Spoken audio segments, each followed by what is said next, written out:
Napakabastos nyo naman.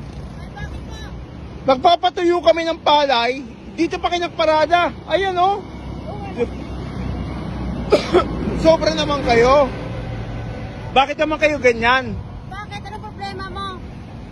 Nagpapatuyo kami ng palay, ayan o, dito pa kayo nagpark. Bakit patuyuan pa ito ng palay? Highway to? Eh baka naman pwedeng umalis kayo kasi kabastusan ho yan eh. Kabastusan. Dapat doon kayo sa inyo mag-ano ng palay nyo. Highway to. Yung ginagawa nyo patuyuan ng palay. Ay sobra ka naman ate, ito yung hanap buhay namin eh.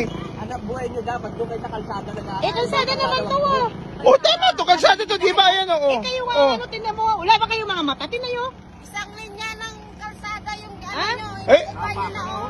Eh wala na kayong pakialam doon, naghahanap buhay kami. Tinan mo, sinagasaan Kita nyo oh. Ano lang ang antay kayo?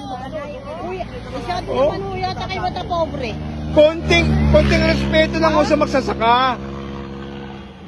Ano namin kayo nire-respeto? Tingnan nyo, dito kayo sa kalsada nagbibilad.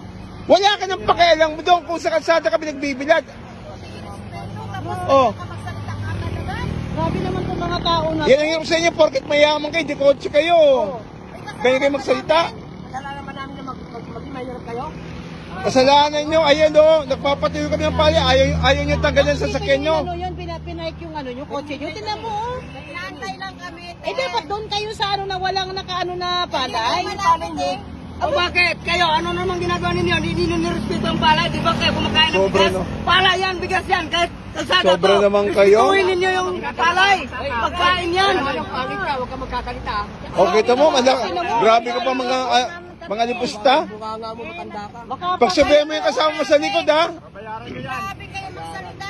Kung nakakotse kayo sinagasaan nyo na lang. Sobra. yung palay. Kita nyo ito, sinagasaan yung palay namin. Nagpapatuyo kami, tapos sila pa yung matapang, ayaw nilang umalis. Matapang Oh. Saglit lang. Dapat hintay lang kami nga. Hindi nyo ba naintindihan? Hindi magreklamo kayo kung saan nyo gusto magreklamo. Eh kabastusan, Namin na dyan kayo sa kalsada. eh kabastusan ho yung ginagawa. Reklamo namin. Eh kabastusan yung ginagawa nyo eh.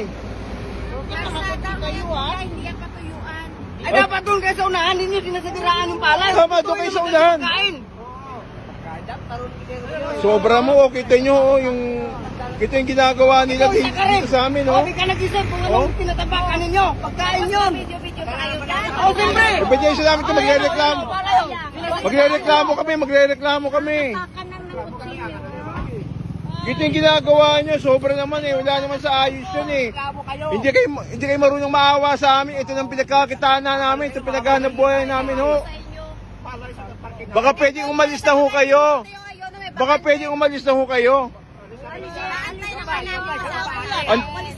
Ang tigas naman ang mukha nyo.